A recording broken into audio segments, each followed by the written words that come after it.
ஹரி ஓம். அனைவருக்கும் நமஸ்காரம். தற்போது நாம் பார்த்து கொண்டிருக்கின்ற வகுப்பு ரிபுகீதை. இப்போ இந்த ரிபுகீதையில ரிபுமுனிவர் நிறைய ஆழமான கருத்துக்களை நமக்கு புரிய வச்சார். அந்த அடிப்படையில் நான் உடல் அல்ல, நான் மனம் அல்ல, நான் அனுபவிப்பவனும் அல்ல அப்படின்னு பல அரிய உண்மைகளை நமக்கு சுட்டி காட்டிக்கிட்டே வந்தார். அப்புறம் இன்னும் சில ஆழமான உண்மைகளை சொல்லும்போது என்ன சொன்னார் அப்படின்னா, இந்த உலகம் கனவு போல உள்ளது, ஆனால் நானோ அவைகளுக்கு விழிப்பின் சாட்சி அப்படின்னு புரிய வச்சார். அதாவது நம்ம பார்க்கிற இந்த உலகம் அப்படிங்கிறது ஞாம ரூபங்களால் ஏற்றி வைக்கப்பட்டிருக்கின்றன. இந்த உலகம் பல்வேறு உருவங்கள் இருக்கு, பல்வேறு நாமங்கள் இருக்கு. அதாவது ரூபம், நாமம், அதை நம்ம உருவங்கள், பெயர்கள் என்று சொல்றோம். அப்ப இந்த உருவங்களும் பெயர்களும் உண்மையில் எதன் மீது ஏற்றி வைக்கப்பட்டிருக்கிறது, எதன் அதிஷ்டானத்தில் ஏற்றி வைக்கப்பட்டிருக்கிறது அப்படின்னு நம்ம பார்க்கும்போது, அறிவின் அதிஷ்டானத்தில மனதின் மீது ஏற்றி வைக்கப்பட்டிருக்கிறது. ஏன்னா மனம் என்பது தோன்றி மறைகின்ற அலைகள் போல, ஆனால் அந்த அலை உருவாவதற்கு காரணமாக கடல் இருப்பது போல இங்கு அறிவு இருக்கிறது அப்படிங்கிற ஒரு ஆழமான உண்மையை நமக்கு புரிய வச்சார். ஏன்னா அந்த அறிவு இருக்கிறதுனாலதான் மனசு வெளிப்படுது. அந்த மனசுலதான் இந்த எண்ணங்கள் எல்லாம் உதிக்கிறது. அது எப்படி உதிக்கிறது அப்படின்னா, நம்மளால் ஏற்றி வைக்கப்பட்ட எண்ணங்கள் தான். அதுக்கு ஏற்கனவே நம்ம விளக்கம் கொடுத்தோம். இது பேனா, இது பென்சில் அப்படின்ட்டுலாம் நம்ம வெளியிருந்து கொடுக்குற புற எண்ணங்கள் தான் நம்ம மனதுக்குள்ள போய் பதிவாகி நமக்கு இந்த உலகமா விரிஞ்சிருக்கு. அப்ப இந்த எண்ணங்கள் நமக்கு ஏற்றி வைக்கப்படவில்லைன்னா நமக்கு வேற மாதிரி இருக்கும் உலகம். அப்ப எப்படிங்க அந்த உலகம் வேற மாதிரி இருக்கும் அப்படின்னா, அதுக்கு தான் நம்ம உதாரணம் சொல்லுவோம். சின்ன குழந்தைங்களுடைய உலகம் வேற, பெரிய மனிதர்களுடைய உலகம் வேற. ஏன் சின்ன குழந்தைங்களுடைய உலகம் வேற? அதுங்களுக்கு இந்த மாதிரி எண்ணங்கள் எல்லாம் இருக்காது, உலக விவகாரங்கள் எல்லாம் தெரியாது. அது இப்பதான் வளர்ந்து வந்துட்டு இருக்கிற குழந்தைங்க. அதுகளுக்கு அதிகப்படியான எண்ணங்கள் உள் கொடுக்கப்படவே இல்லை.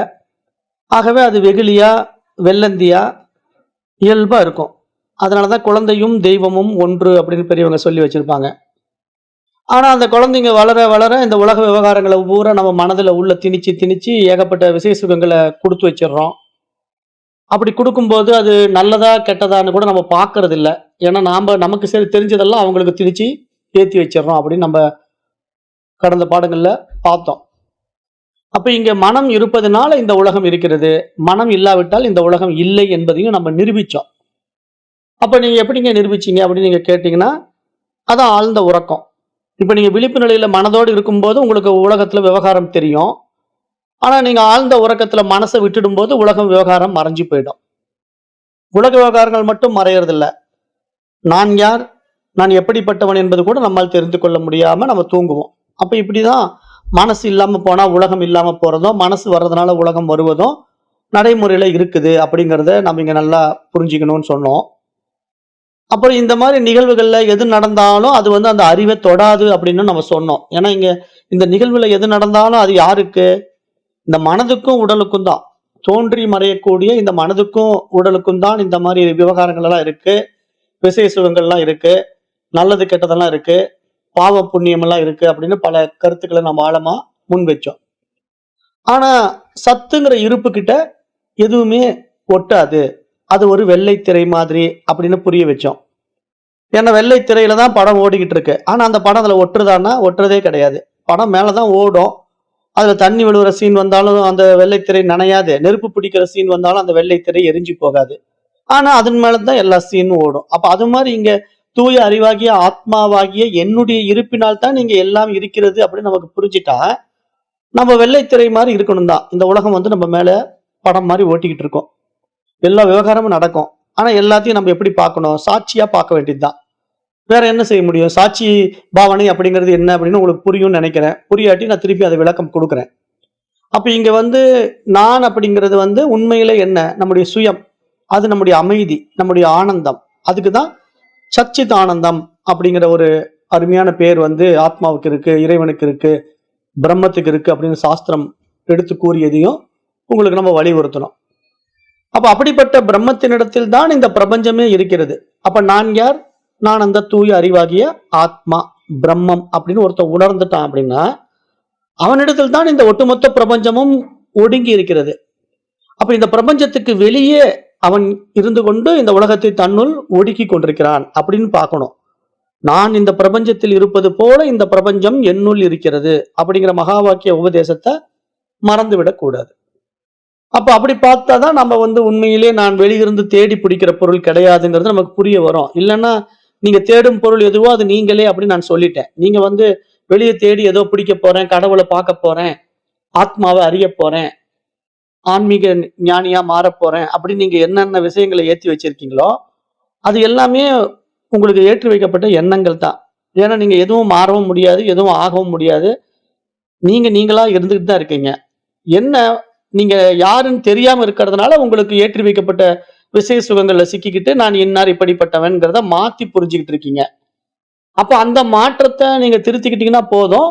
இங்க நீங்க மட்டும்தான் இருக்கிறீங்க.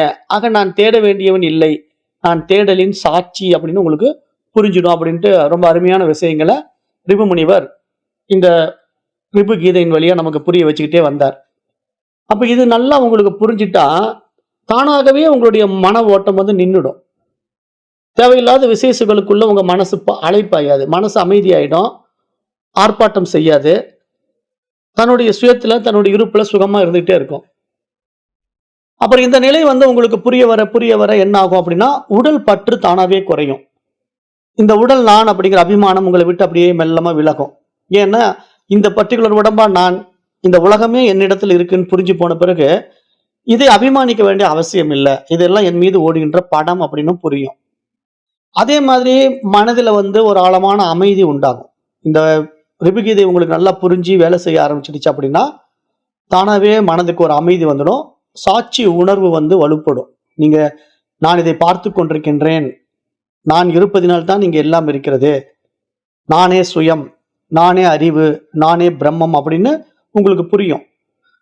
அந்த நிலையில இப்ப நானே பிரம்மம், நானே சுயம், நானே அறிவுன்னு சொல்றது ஆத்மாவினுடைய நிலையிலிருந்து சொல்லணும். இந்த உடம்பை நான் என்று ஒரு காலத்துல அபிமானிச்சிடக்கூடாது, இந்த மனசை நான் ஒரு காலத்துல அபிமானிச்சிடக்கூடாது அப்படிங்கிறதுக்கு தான் நம்ம என்ன சொல்றோம், இதுவரைக்கும் நீங்க ஏற்றி வச்சுக்கிட்டு இருந்த உங்களுடைய தனித்துவ அடையாளங்களை இழந்துடுங்கன்னு சொல்றோம். அதாவது அதுக்கு பேர் தான் உண்மையான சரணாகதி அப்படின்னு சொன்னோம். உண்மையான சரணாகதினா என்ன? தன்னை ஆத்மா என்று உணர்ந்து கொண்ட உத்தம ஞானிக்கு இந்த உடலும் மனமும் நான் அல்லன்னு தெரியும். அப்ப இந்த உடலும் மனமும் யாருதுங்க அப்படின்னு கேட்டா அந்த ஆத்மாவின் ஊடகம், அந்த ஆத்மா உபயோகப்படுத்துகின்ற ஒரு கருவி அப்படின்னு உங்களுக்கு புரியும் அப்படின்ட்டு தான் நான் கடந்த பாடங்கள்ல புரிய வச்சேன். அப்போ ரிபுகதையினுடைய இந்த போதனைகள் எல்லாம் உங்களுக்கு நல்லா உள்ள போய் வேலை செய்ய ஆரம்பிச்சுட்டா இப்போ நான் இருக்கிறேன் அப்படிங்கிற ஒரு தன்னுணர்வு உங்களுக்குள்ள எப்பயுமே பிரகாசிச்சுக்கிட்டு இருக்கு இல்லையா? நான் இருக்கிறேனுங்கிறத நீங்க எப்பயுமே இழக்க முடியாது அப்படின்ட்டு நான் பல முறை சொல்லியிருக்கிறேன். ஏன்னா நீங்க ஆத்மா, அறிவு, பிரம்மம் அப்படிங்கிறது உங்களுடைய சுயமா இருக்கிறதுனால அதை நீங்க விடவே முடியாது. ஆனா அது எப்போ உங்களுக்கு தெரியும்? விழிப்பு நிலையில தெரிஞ்சுக்கிட்டு இருக்கு. ஆனா விழிப்பு நிலையில தெரிகிற அதை நீங்க எப்படி அபிமானிக்கிறீங்கன்னா இந்த உடலாகவும் மனசாகவும் அபிமானிக்கிறதுனால தான் பிரச்சனையை ஃபேஸ் பண்றீங்க. ஆனா நான் தூய அறிவு அப்படின்னு நீங்க உணர்ந்துட்டீங்கன்னா தேடல் முடிஞ்சு போச்சுன்னு நீங்க ரிபு முனிவர் சொல்றாரு. நீ தேடி அடைவதற்கு ஒன்றும் இல்லை, அது முடிஞ்சு போச்சு. ஏன்னா நீ இருக்கிறதுனால தான் இங்க எல்லாம் இருக்குதுன்னு உனக்கு அனுபவத்துக்கு வந்துடும் அப்படிங்கிற ஒரு ஆழமான உண்மையை இங்க புரிய வைக்கிறார். அப்ப நான் எப்படி இருக்கிறேன் அப்படின்னு நம்ம ரொம்ப டீப்பா கவனிச்சு பார்த்தா நான் அந்த அறிவாக இருக்கிறேன், உணர்வாக இருக்கிறேன் அப்படிங்கிறது நமக்கு புரியும். அப்ப அந்த நிலையில இங்க மனதுக்கு ஒதுக்கின்ற விசேஷ சுகங்கள் எல்லாம் அந்த மனமும் உடலும் அனுபவிக்கின்ற அனுபவங்களா பார்க்கணுமே தவிர அது ஆத்மாவாகிய எனக்கு இல்லை, அது என் மீது ஏற்றி வைக்கப்பட்டிருக்கிறது. அப்ப அப்படிப்பட்ட உலகம் தோன்றுகிறது, மறைகிறது, ஆனால் நான் எந்த மாற்றமும் அடைவதில்லை அப்படிங்கிற ஒரு அருமையான உண்மையும் நமக்கு புரிய வரும். அப்ப அந்த நிலை புரிய புரிய நமக்கு அந்த உடல் அபிமானம் தானா நம்ம விட்டு போகும் அப்படிங்கிறது தான் நம்ம இங்க இந்த ரிபுகீதை சொல்ல வர்ற ஆழமான விஷயம் அப்படின்னு சொல்லிக்கிட்டே இருந்தோம். அப்ப இது புரிய போக நமக்கு என்ன ஆகும்? தேவையில்லாத விசை சுகங்கள்ல நமக்கு அவசரம் வராது, மற்றவர்கள் மீது கோபம் வராது, செய்யும் காரியத்துல பதட்டம் இருக்காது. ஏன் அப்படின்னா படம் ஓடிக்கிட்டு இருக்கு, அந்த படத்தை போய் எதுக்கு நம்ம மாற்றம் பண்ணணும், அது நிகழ்வுல அப்படியே நடக்கட்டும் அப்படின்ட்டு அவசரம், கோபம், பதட்டம் இதெல்லாம் இல்லாம இயல்பா நம்ம ஒரு விவகாரத்தை இங்க செஞ்சுக்கிட்டு இருக்கலாம். அந்த விவகாரத்தினால சுக துக்கங்கள்ல பாதிக்கப்படாம செய்ய முடியும். அப்படி செய்யறவன் தான் ஞானி, அவன் தான் கர்ம யோகி. கர்ம யோகி ஞானி அப்படிங்கிறத பகவத்கீதை எப்படி புரிய வச்சதுன்னு நான் ஏற்கனவே சொன்னேன். அதாவது ஒரு செயலை செய்து கொண்டிருப்பார்கள் ஞானிகள். ஆனால் அவர்களுக்கு தெரியும் இது நான் செய்யல, இந்த உடம்பும் மனசு செஞ்சுக்கிட்டு இருக்கு. அப்ப இதுல வர்ற சுக தூக்கமும் இந்த உடம்புக்கும் மனசுக்கும் உண்டானது, நானும் அந்த தூய அறிவு ஆத்மா அப்படின்னு புரிஞ்சுக்கிட்டு அவங்க அந்த காரியங்களை செஞ்சுக்கிட்டு இருப்பாங்க. ஆனா அந்த காரியங்கள்னால் வருகின்ற சுக துக்கங்கள்னால பாதிக்காம இருப்பாங்க. அப்ப எப்படி அவங்க வாழ்றாங்க? சும்மா வெற்று பார்வை, வெறும் சாட்சியாக இந்த உலகத்தை பார்த்து கொண்டு வாழ்ந்து கொண்டிருக்கிறார்கள். ஏனென்றால் அவர்களிடத்திலே சுகமும் துக்கமும் தொடுவதே இல்லை அப்படிங்கிறத இங்க ஆணித்தரமாக ரிபு முனிவர் நமக்கு சுட்டிக்காட்டி, ஏன் தொடுவதில்லை அப்படின்னா அவர் புரிஞ்சுக்கிட்டாரு, ஞானிக்கு தன்னை தெரிஞ்சு போச்சு, அகமேவ பிரம்மா, நான் மட்டுமே பிரம்மம், நானே பிரம்மம் அப்படின்னு புரிஞ்சுக்கிட்டாரு. அப்ப இந்த நிலை உணர்ந்து விட்ட உத்தம ஞானிகளிடத்திலே உலகம் கரைந்து விடுகிறது, உலகம் அவரிடத்திலேயே கரைந்து விடுகிறது அப்படிங்கிற அருமையான ஒரு உண்மையை நாம் இங்க புரிஞ்சுக்கும் போது, இதுக்கு பேர் தான் நிர்விகல்ப சமாதி, நிர்விகல்பத்தின் வாசல் என்று இங்க சாஸ்திரம் சொல்லி கொடுக்குது. ஏன்னா நிர்விகல்பம் அப்படின்னா நம்ம அப்படியே மனம் இல்லாம ஏதோ ஜடம் மாதிரி வாழ்றது அப்படிங்கன்னு அர்த்தம் பண்ணிக்கிறாங்க நிறைய பேர். அப்படி இல்லை. விகல்பம் இல்லாம இருக்கிறதுனா, நான் அந்த தூய அறிவுன்னு தெரிந்த பிறகு என் மீது ஓடுகின்ற இந்த படம் என்னை பாதிக்காமல் இருப்பதற்கு தான் நிர்விகல்பம்னு பேரு. அந்த நிலைக்கு தான் மௌனம்னு பேரு. அந்த நிலைக்கு தான் சமாதின்னு பேரு. அப்ப அந்த நிலையை ஒருத்தன் உணர்ந்துட்டான் அப்படின்னா, அந்த பிரம்ம ஞானிக்கு அந்த உடலும் மனசும் விவகாரத்துல இருந்துகிட்டு இருக்கும். ஆனா அவர் சகஜமா இருந்துட்டு இருப்பாரு. அது தான் எந்த ஒரு விசை சுகத்திலையும் பாதிக்க மாட்டாங்க. இந்த உடலும் மனசுக்கு உண்டான ஒரு நியதியில அது இயங்கிட்டு இருக்கு அப்படிங்கிறது புரிஞ்சு போயிடும். ஆத்மாவினுடைய கருவி தான் இந்த உடம்பு மனசுன்னு புரிஞ்சு போயிடும். அப்ப அது என்ன விவகாரம் செஞ்சுட்டு இருந்தா என்ன, அது உண்மையே கிடையாது, ஏன்னா அது படத்துல வர்ற சீனு அப்படின்னு புரியும். அப்ப இதெல்லாம் புரிஞ்ச பிறகு அவங்க என்ன பண்ணுவாங்க, இயல்பா இருப்பாங்க, சகஜமா இருப்பாங்க, எதுலயும் சங்கடப்படாம சந்தோஷப்படாம சமமா இருப்பாங்க. ஏன்னா இங்க சங்கடம் சந்தோஷம் அப்படிங்கறதெல்லாம் மனசுக்குத்தானே இருக்கு, ஆத்மாவுக்கு இல்லை இல்லையா? அப்ப அந்த தெளிவுல அவங்க இருப்பாங்க அப்படிங்கறத நம்ம பாக்குறோம். அப்ப இந்த ரிபுகீதை நமக்கு சொல்லக்கூடிய இந்த விஷயத்த அனுபவமா நம்ம உணரணும் அப்படின்னா, அதுக்கு நம்ம சாட்சி பாவம் தான் முதல்ல தேவை அப்படின்னு மகான்கள் சுட்டி காட்டுறாங்க அப்படின்னு நான் ஏற்கனவே உங்களுக்கு சொல்லியிருக்கிறேன். இப்ப சாட்சி பாவம்னா என்னங்க அப்படின்னு நீங்க கேட்டீங்கன்னா, இப்ப சாட்சி அப்படின்னா அதுக்கு நம்ம ஏற்கனவே சொல்லியிருக்கிறோம் விளக்கம். அதாவது பார்ப்பவன், எதிலும் சம்பந்தப்படாமல் ஒரு விஷயத்தை பார்க்கின்றவனுக்கு சாட்சி. அப்ப அந்த பாவம் அப்படின்னா அந்த நிலை, அந்த உணர்வு நிலையில இருக்கிறான் என்று பொருள். அதாவது எதனோடும் சேர்ந்து அனுபவிக்காமல் அதை வெறும் சாட்சியாக பார்த்து கொண்டிருப்பதுதான் சாட்சி பாவனை. இதுதான் இந்த அத்வைத ஞானத்துல மிக முக்கியமான நிலை. அதாவது இப்ப நீங்க படிச்சுட்டு இருக்கிற இந்த அத்வைத வேதாந்தத்துல ரொம்ப ஆழமான உண்மை என்ன அப்படின்னா, இந்த சாட்சி பாவனை முதல்ல வரணும். இந்த சாட்சி பாவத்துல ஒரு 4 நிலைகள் இருக்குங்க. அந்த 4 நிலைகள் என்ன அப்படின்னு கொஞ்சம் ஆழமா கவனிங்க.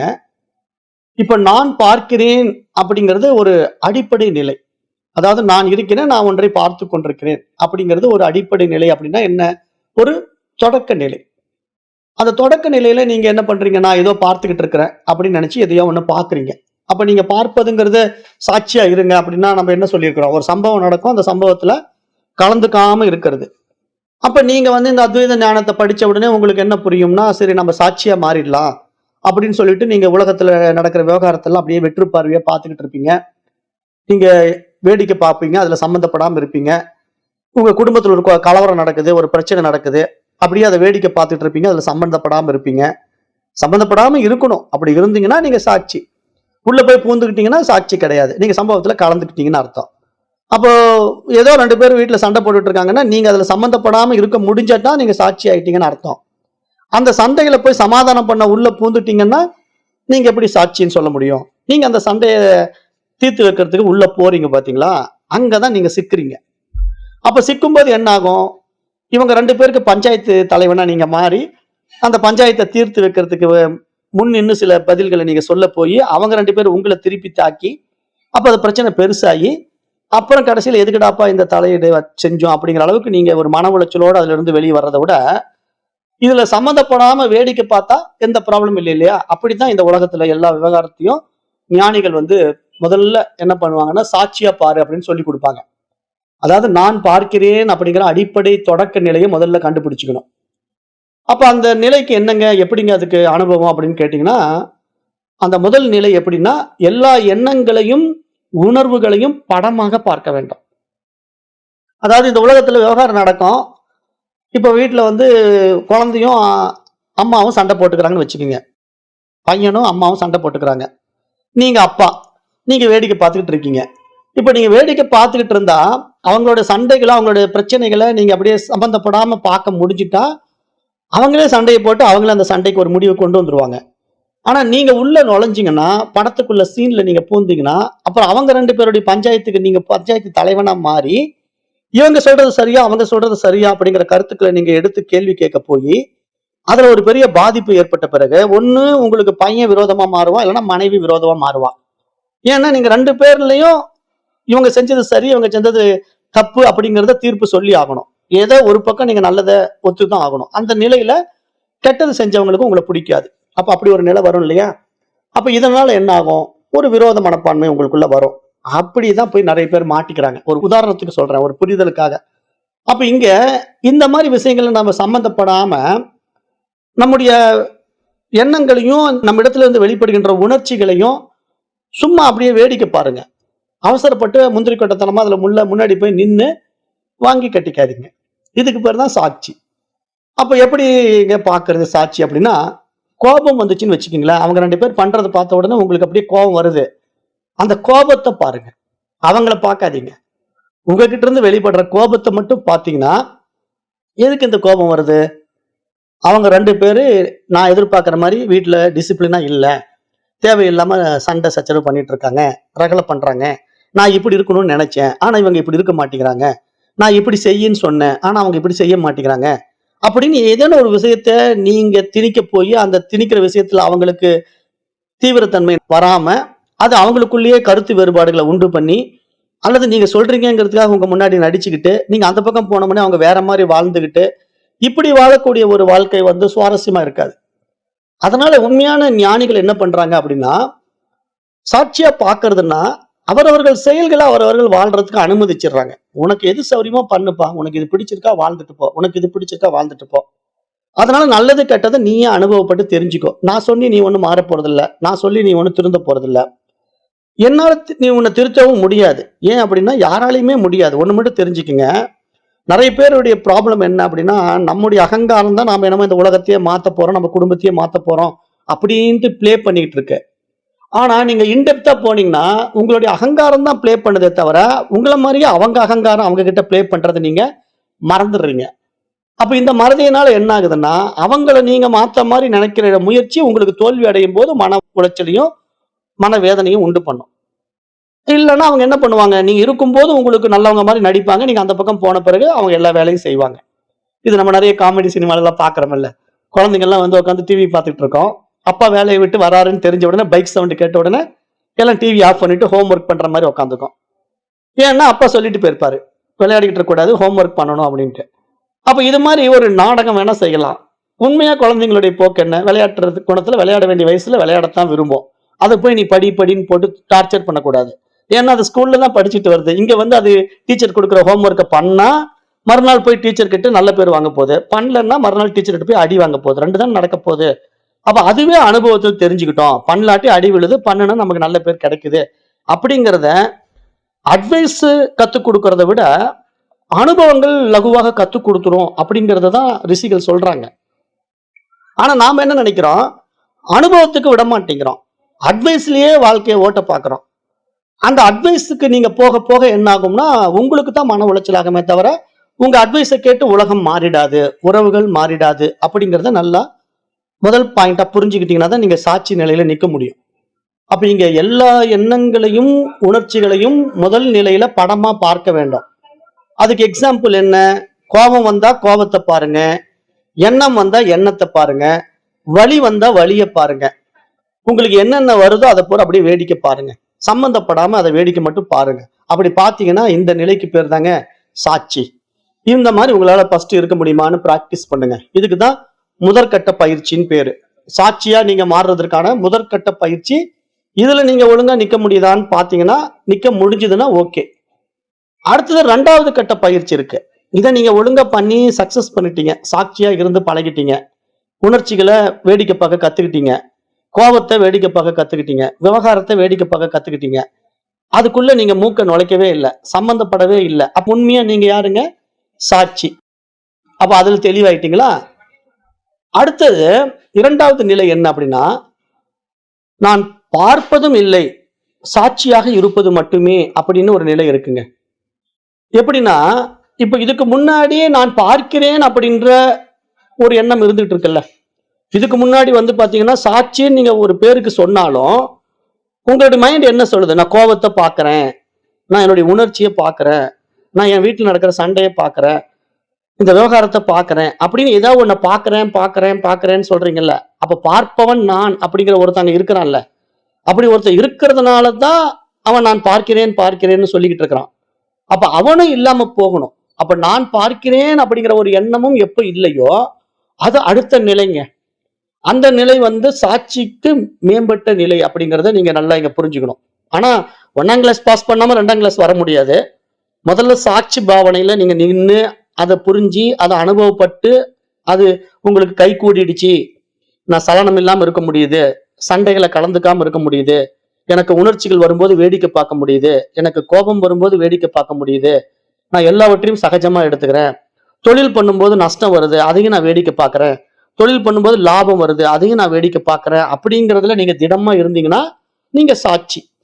ஆனா தொழில் பண்ணும்போது நஷ்டம் வருது, நான் தபோ லபோன்னு அடிச்சுக்கிட்டு அழுவுறேன், லாபம் வந்துருச்சு நான் ஆர்ப்பாட்டம் பண்ணிக்கிட்டு ஒய்ஃபு குழந்தைங்களாம் கூப்பிட்டு டூர் போயிட்டேன் அப்படின்னா நீங்க சாட்சி கிடையாது.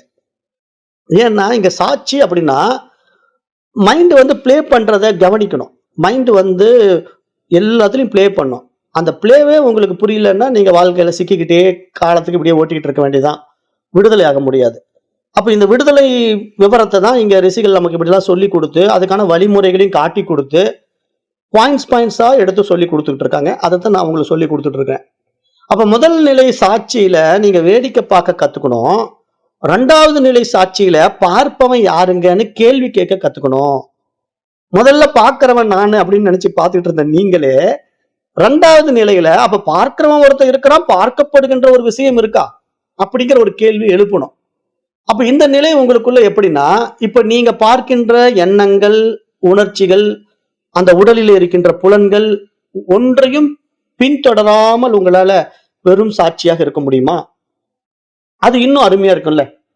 அதாவது இப்ப படம் பார்க்கிறேன் அப்படின்னு போய் தியேட்டர்ல உட்காந்து நீங்க படத்தை நான் சும்மா தான் பார்த்துட்டு இருக்கேன் அப்படின்னு நீங்க சொன்னாலும் படத்துல வர்ற சீன் பை சீன் நீங்க ரியாக்ட் பண்ண ஆரம்பிக்கிறதுக்கு என்ன காரணம்? அந்த படத்தை பார்க்கிறேங்கிறதுனால தான்.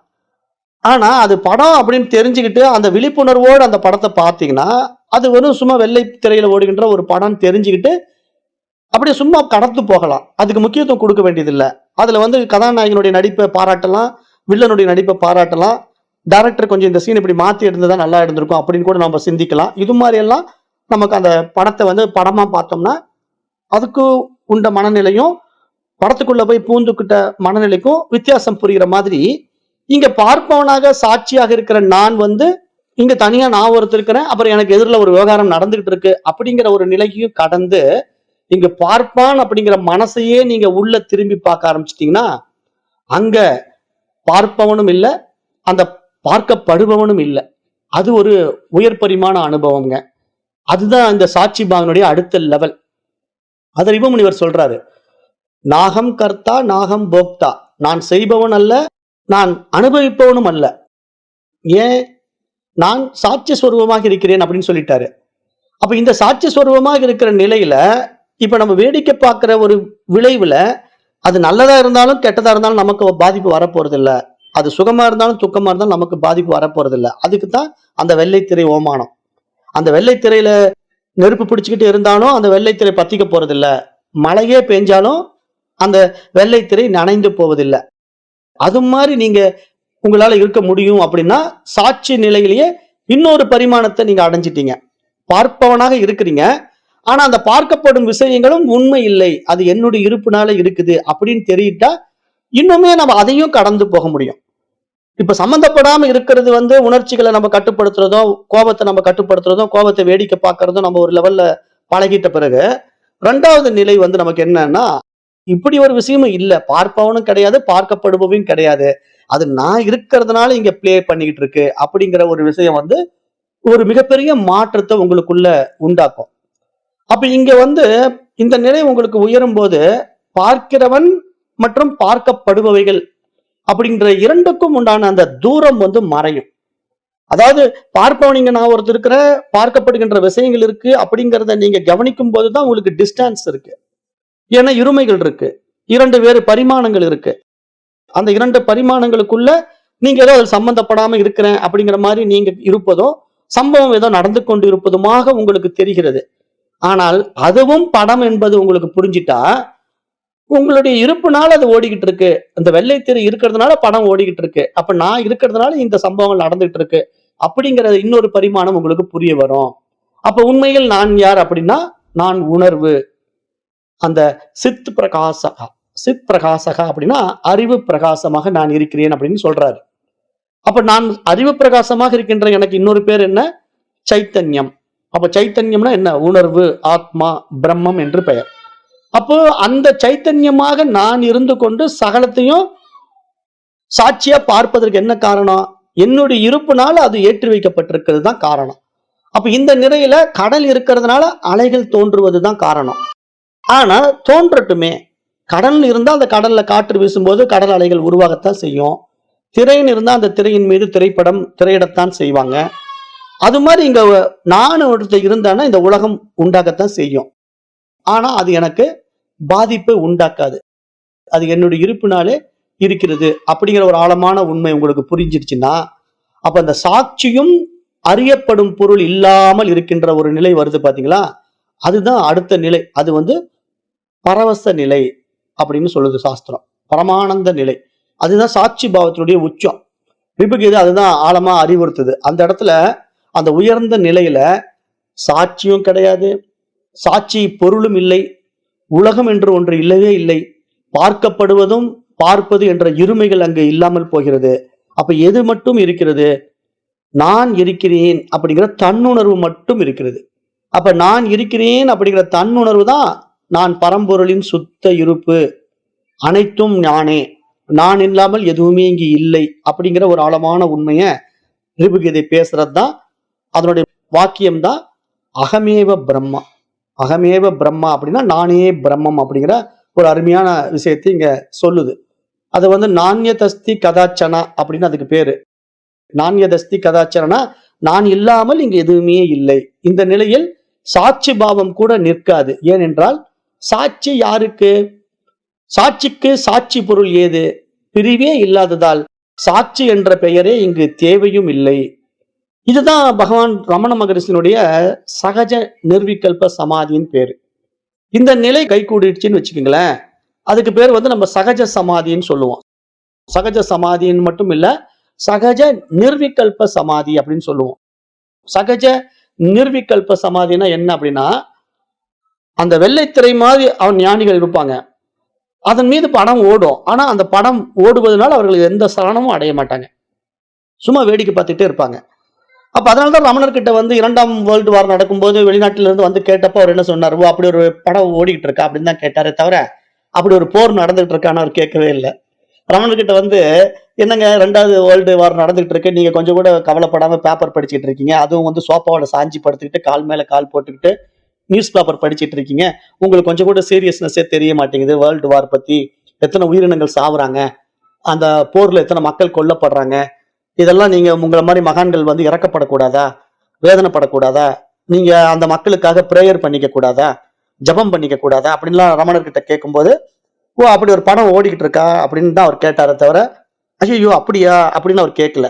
இப்ப சராசரி மனிதன் என்ன பண்ணுவான்? ஐயோ அப்படியா அப்படின்னு கேட்பான். ஏன்னா அவனை பொறுத்த வரைக்கும் அது உண்மை சம்பவமா அவன் பார்க்கறதுனால. மகான்கள் ஞானிகளை பொறுத்த வரைக்கும் தன்னை வெள்ளை திரையாக பார்க்கறதுனால, தன் மீது ஏற்றி வைக்கப்பட்ட படத்துல என்ன சீன் வேணா வரலாம், அந்த சீன் வந்து அந்த திரையை பாதிப்பது போல கூட இருக்கலாம். ஆனாலும் அந்த சீன்னால அந்த திரை பாதிக்கவே பாதிக்காது. ஏன்னா அதுல ஒட்டவே ஒட்டாம இருக்குது அந்த திரை. அதுக்குதான் இந்த உதாரணம். நெருப்பு பிடிச்சுக்கிட்டு எரியிற மாதிரி ஒரு சீன் வந்தாலும் அந்த திரை எரியாது. பயங்கரமான இடி மின்னலோட மழை பெய்யுது, அப்பவும் அந்த ஸ்கிரீன் நனையாது. ஆனா அந்த ஸ்கிரீன் மேலதான் இதெல்லாம் ஓடும்.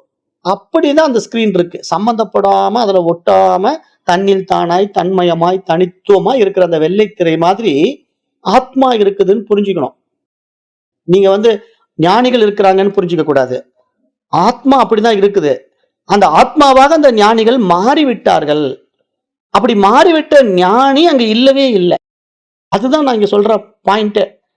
ஆத்மாவாக மாறிவிட்ட பிறகு அவருக்கு உடலும் இல்லை, உலகமும் இல்லை. ஆனா நமக்குத்தான் உடலும் இருக்குது, உலகமும் இருக்கு. நாம தான் அவர் தூக்கி வச்சு கொண்டாடுறோம். இவர் வந்து ரமண மகரிஷிங்க, இவருடைய ஆசிரமம் இதுங்க, அவருடைய ஜீவ சமாதி இதுங்க அப்படின்னு நம்ம வச்சு கொண்டாடுறோம். ஆனா அவர்கள் உயிரோடு இருக்கும் போதே, அந்த ஜீவன் இருக்கும் போதே இந்த உடம்பையும் உலகத்தையும் உதறிட்டாங்க. அவங்க இந்த உடம்புலயும் இல்ல, உலகத்திலயும் இல்ல. ஆனா இந்த உலகமும் உடம்பும் நமக்குத்தான் இருக்குது. நாம தான் இதை தூக்கி வச்சு கொண்டாடிக்கிட்டு இருக்கிறோம். ஆனா அவங்க இருக்கும் போதே அதை அவர்கள் விட்டு விட்டார்கள். அப்படித்தான் நம்ம பார்க்கணும். அதனாலதான் நான் கடந்த முறை பேசும்போது என்ன சொன்னேன், நீங்கெல்லாம் சித்தர் சமாதிக்கு போய் வைப்ரேட் ஆகுது அப்படின்னு ஒவ்வொருத்தரும் போய் உட்காந்துட்டு வந்து எனக்கு வைப்ரேட் ஆச்சு, எனக்கு வைப்ரேட் ஆச்சுன்னு புருடா விட்டு சுத்திட்டு இருக்கிறான். உண்மையிலேயே எவனுக்குமே வைப்ரேட் ஆகாது. ஏன் அப்படின்னா அந்த என்ன சித்தர் அங்க மட்டும் தான் இருக்கிறாரா? அவன் அப்படி நினைச்சுக்கிட்டு இருக்கிறான். அந்த இடத்துல போனா அந்த சித்தரை நான் அனுபவமாக்கிட்டேன், இந்த இடத்துல போனா இந்த சித்தரை அனுபவமாக்கிட்டேன் அப்படின்ட்டு.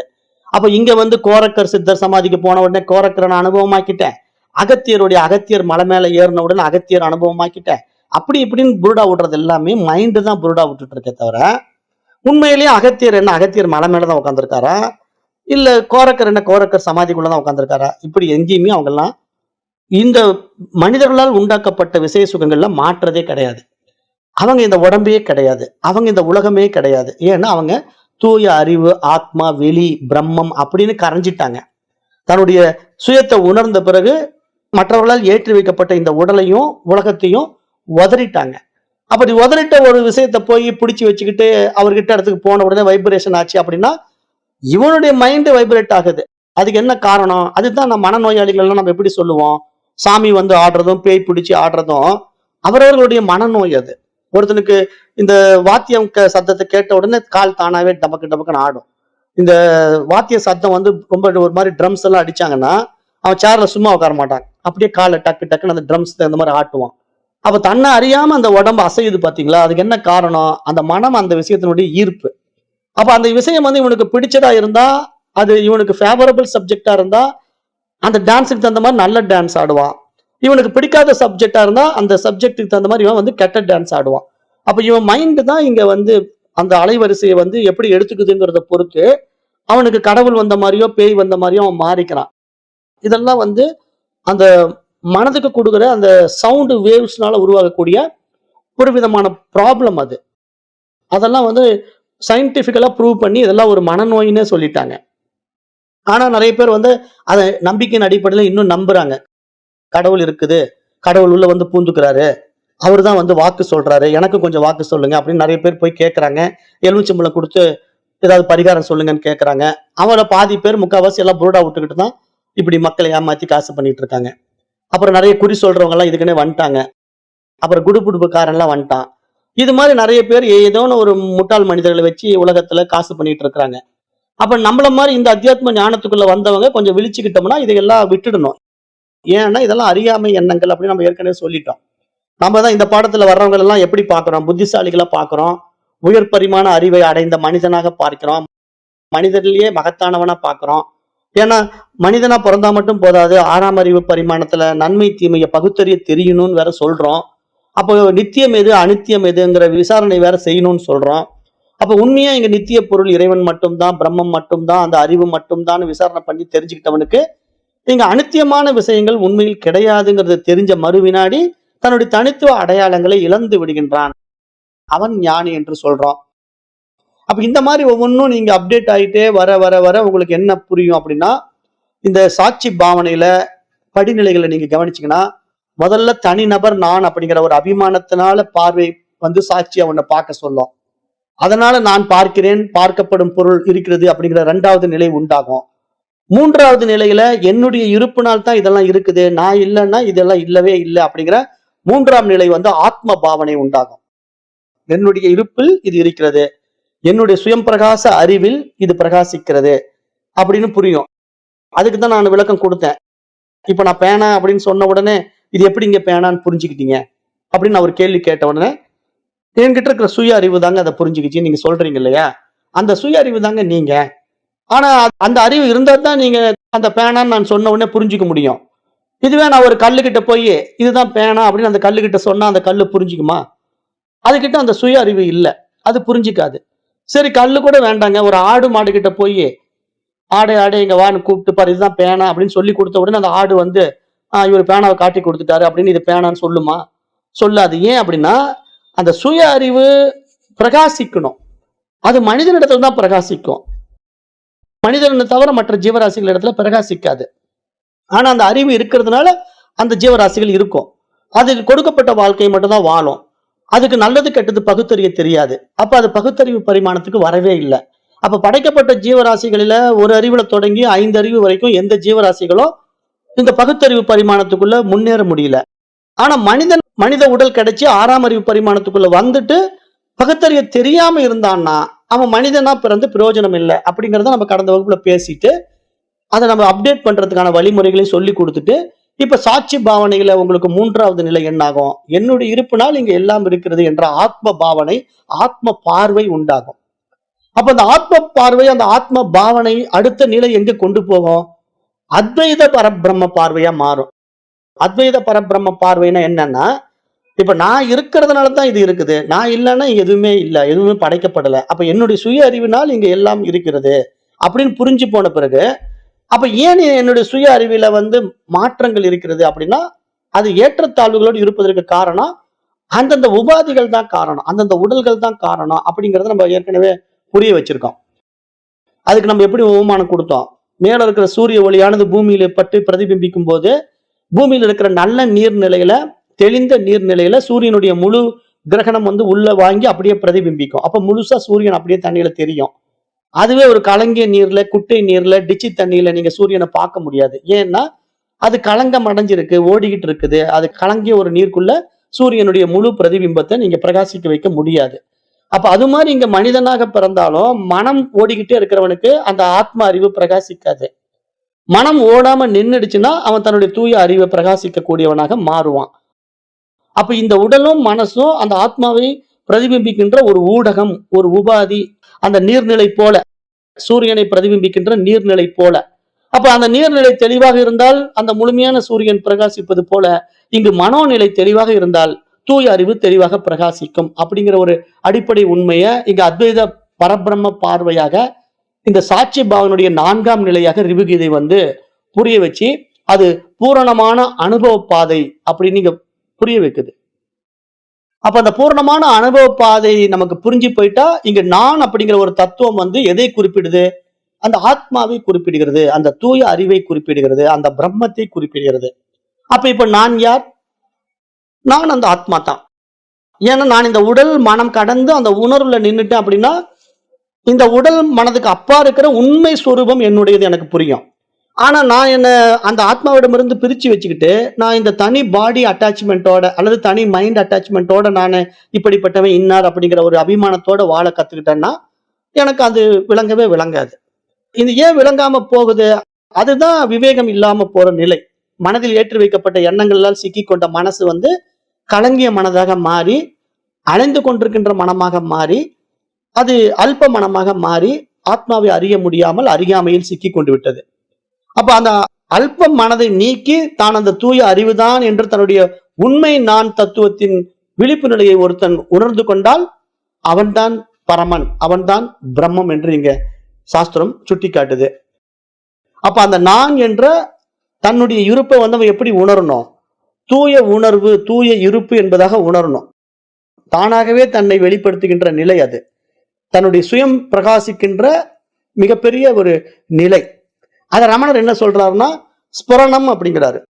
தனக்குள்ளேயே அந்த ஸ்புரணம் சதா நான் இருக்கிறேன், நான் இருக்கிறேன் என்று ஸ்புரணமாகிக் கொண்டே இருக்கிறது. அது வந்து சிதாகாச நிலை. அதாவது உள்ள இருக்கிற சித்த ஆகாசமானது தன்னுடைய இருப்பை சதா காட்டிக்கொண்டே இருக்கிறது. அதாவது உள் இருக்கிறது அப்படின்னு உங்களுக்கு புரிய வைக்கிறதுக்காக சொன்ன உடனே அப்ப நான் வேற அது வேற அப்படிங்கிற மைண்ட் செட்டுக்கு போகாம என்னுடைய இருப்புனால அது இருக்கிறது அப்படின்னு நீங்க புரிஞ்சுக்கிட்டீங்கன்னா அதுக்கு பேரு பரம பிரகாசம் அப்படின்னு பேரு. இதுதான் இங்க மகான்கள் நமக்கு உணர்த்துற மிக உயரிய உபதேசம். அப்ப அப்படிதான் ரிபுகீதை வந்து இந்த விஷயத்த சொல்லுது. அப்ப அதை நம்ம இங்க ஆழமா பார்க்கும்போது மேற்கொண்டு ரிபு முனிவருடைய இன்னும் சில ஆழமான கருத்துக்களை, பாடல்களை நம்ம இன்னும் கொஞ்சம் பார்க்கலாம். ஏன்னா இப்ப நான் வந்து மேக்சிமம் ரிபுகீதை வந்து என்ன நமக்கு சொல்லி புரிய வைக்குது அப்படிங்கிற ஆழமான உண்மைகளை உங்களுக்கு நான் மீண்டும் மீண்டும் அறிவுறுத்திக்கிட்டே இருக்கிறேன். இப்ப வந்து இந்த இடத்துல ரிபு முனிவர் மீண்டும் பேச தொடங்குறார். இப்ப அதை பார்க்கலாம். அது என்ன சொல்றாரு அப்படின்னு பாடல்களையும் பார்ப்போம். ஏன்னா நான் பொதுவா அந்த ரிபுகீதையினுடைய உள்ளார்ந்த கருத்துக்களை மட்டும் உங்களுக்கு சொல்லிக்கிட்டே போனாலும் ரிபுகீதை என்ன சொல்ல வருதுங்கிறதையும் நீங்க கொஞ்சம் இன்னும் ஆழமா புரிஞ்சுக்கிட்டீங்கன்னா அடுத்தடுத்த பரிமாணத்துக்குள்ள நீங்க போக முடியும் அப்படிங்கிறதுக்காக மீண்டும் ரிபுகீதையினுடைய பாடல்களை நம்ம இங்க எடுத்துக்கலாம். இப்ப நான் அந்த பாடல் சொல்றேன். அல்பமேவ ஜகத் சர்வம் மித்யை வாச்சி சதா புத்தைஹி ஸ்வப்னவப்தாதி லோகஸ்ய பிரத்யக்ஷம் நைவ வித்யதே. அதாவது இங்க ஞானிகள் என்ன சொல்ல வராங்க அப்படின்னு இந்த பாடல் மூலமா நம்ம பார்த்தோம்னா, அல்பமேவ ஜகத் சர்வம் அப்படிங்கிற ஒரு வரியை சொல்றாரு இல்லையா? அல்பமேவ ஜகத் சர்வம் மித்யை வாசித் சதா புத்தைஹி. அதாவது இந்த உலகம் வந்து ஒரு அல்பமானது. ஏன் அப்படி அல்பமா இருக்கு? அல்பம்னா என்ன? அதாவது ஒன்றும் அற்றது, ஒன்றுக்கும் உதவாதது. இப்ப நம்ம அல்பம் அப்படின்னா நம்ம ஒரு விஷயத்த சொல்றோம்ல, என்ன அல்பத்தனமா நடந்துக்கிறேன் அப்படிங்கிறோம். அந்த வார்த்தை வந்து சான்ஸ்கிரிட் வேர்டு தான். அல்பத்தனமா நடந்துக்கிறேன் அப்படின்னா ஒன்றுக்கும் உபயோகமற்றது அப்படிங்கிறத நம்ம ஒரு அல்பமான விஷயமா பார்க்கறோம் இல்லையா? அப்படித்தான் இந்த உலகம் வந்து ஒன்றுக்குமே உபயோகமற்றது அப்படின்னு மகான்கள் சொல்றதுனால நம்மளால ஏத்துக்கவே முடியல. என்னங்க ஒன்றுக்குமே உபயோகமற்றதுன்னு ஒரே வார்த்தையில சொல்றீங்க? எல்லா விஷயத்தையும் இங்கதானே நான் அனுபவிச்சுட்டு இருக்கிறேன். இதை போய் ஒன்றுக்குமே உதவாததுன்னு எப்படிங்க சொல்ல முடியும்னு கேட்டீங்கன்னா அதான் அவங்க சொல்றாங்க. ஏன்னா சர்வம் மித்யை வாசித் சதா புத்தைகி. இங்க எல்லாமே தோன்றி மறைகின்ற மித்தியா அப்படிங்கிறாங்க. மித்தியான்னா நம்ம வந்து அதை எப்படி பார்க்கிறோம்? ஒரு தோற்றம் மாத்திரமே. அந்த தோற்றம் மாத்திரமே அப்படிங்கிறத எப்படி நம்ம புரிய வச்சோம்? காணல் நீர் மாதிரி. இப்ப நீங்க கார்ல போயிட்டு இருக்கும்போது தூரத்துல தண்ணி ஓடுற மாதிரி தெரியுது. அப்ப தூரத்துல தண்ணி ஓடுதான்னு அப்படியே பக்கத்துல போனீங்கன்னா தண்ணியை காணோம். ஆனா தண்ணி தோன்றிச்சே கொஞ்ச நேரத்துக்கு முன்னாடி.